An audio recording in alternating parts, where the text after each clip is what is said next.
आज की क्लास में हम लोग एक बहुत इंपॉर्टेंट टॉपिक पढ़ने जा रहे हैं फिजिक्स का, दैट इज एटमॉस्फेरिक प्रेशर।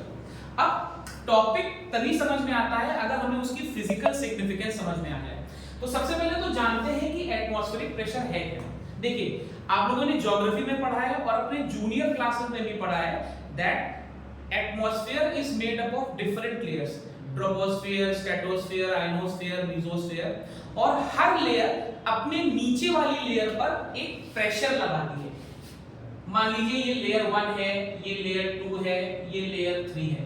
तो लेयर 1 लेयर 2 को पुश करेगी, लेयर 1 और 2 दोनों मिलकर लेयर 3 को पुश करेंगी and so on. And finally अगर ये अर्थ सरफेस है और यहां पर हम हैं, तो we will be feeling the pressure of this air envelope on us. अब नेचर ने हमें ब्लड प्रेशर दिया है जिसके थ्रू हम इस एटमॉस्फेरिक प्रेशर को मैनेज करते हैं या बैलेंस करते हैं। इतना हाई एटमॉस्फेरिक प्रेशर बैलेंस करने के लिए हमारी वेसल्स में ब्लड फ्लो करता है, और जब कभी भी लिक्विड फ्लो करता है तो वो एक प्रेशर क्रिएट करता है। तो this flowing blood in our vessels creates blood pressure which counters this atmospheric pressure. इसको हम रियल लाइफ में एक्सपीरियंस भी कर सकते हैं। जैसे हम किसी हिली एरिया में जाते हैं या किसी हाइट पे जाते हैं तो वी ऑब्जर्व कि हमारा सर थोड़ा भारी हो गया है, या एक्सट्रीम केसेस में ब्लीडिंग भी हो सकती है। तो ये कैसे होती है? देखिए, जब हम ऊपर जाते हैं तो एटमॉस्फेरिक प्रेशर कम होता है। अब ये भी समझना है कि एटमॉस्फेरिक प्रेशर कम क्यों हुआ। मान लो आप लोग इस लेयर पे हो, तो ऊपर वाली 2 लेयर आपको प्रेस कर रही है, आप थोड़ा और ऊपर चले गए, आप यहां पहुंच गए। अब आपके ऊपर नंबर ऑफ लेयर्स कम हो गई। अगर नंबर ऑफ लेयर्स कम हो गई तो आप पर कम प्रेशर है, राइट। जब आप ऊपर जा रहे हो हाइट पर, तो ये एटमॉस्फेरिक प्रेशर डिक्रीज हो रहा है।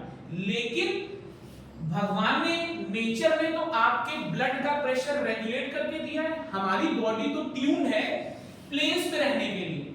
जो परमानेंटली पहाड़ों पे रहते हैं उन्हें ये प्रॉब्लम नहीं है, लेकिन हम लोग फॉर एग्जांपल प्लेस पे रहते हैं, तो हमारी बॉडी अडैप्ट है प्लेन पे प्रेशर झेलने के लिए। जब हम ऊपर चले गए तो हमारी बॉडी का प्रेशर अंदर से तो वैसा ही है, लेकिन ऊपर का प्रेशर कम हो गया। तो नेचर का ये रूल है कि हर चीज हाई कंसंट्रेशन से लो कंसंट्रेशन पे मूव करती है।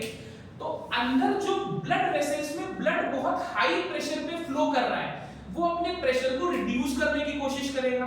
तो कैसे रिड्यूस करेगा? नोज ब्लीड हो जाएगा, ईयर ब्लीड हो जाएगा। तो ये रीजन है कि जब हम हिली एरियाज पे जाते हैं तो हम एटमॉस्फेरिक प्रेशर की वजह से ये एक्सपीरियंस करते हैं। अब एटमॉस्फेरिक प्रेशर कितना प्रोमिनेंट है, इसको हम एक रियल लाइफ एक्सपेरिमेंट से समझ सकते हैं। ध्यान से देखिएगा।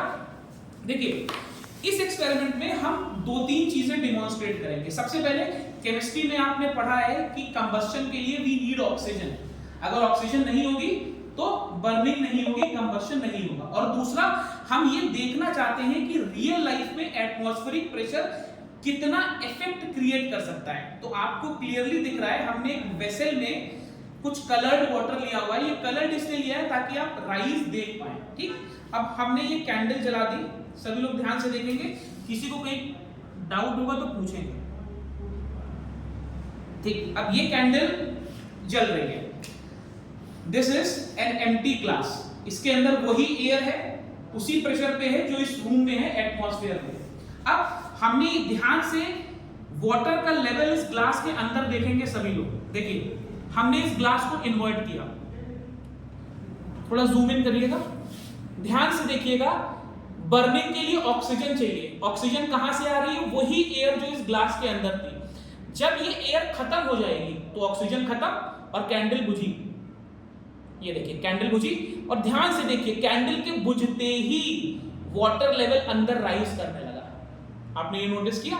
देखिए, अंदर वैक्यूम क्रिएट हो गया, अंदर से सारी एयर गई, बाहर तो एयर है, वो एयर इस लिक्विड पर एटमॉस्फेरिक प्रेशर डाल रही है, एटमॉस्फेरिक प्रेशर क्रिएट कर रही है। उस एटमॉस्फेरिक प्रेशर को काउंटर करने के लिए क्या हो रहा है? लिक्विड अंदर मूव करके राइज कर रहा है। अच्छा, राइज क्यों कर रहा है? देखिए, pressure is equal to H rho G। Liquids में प्रेशर इन 3 चीजों पे डिपेंड करता है। हमने डेंसिटी बदली नहीं, हमने G बदला नहीं।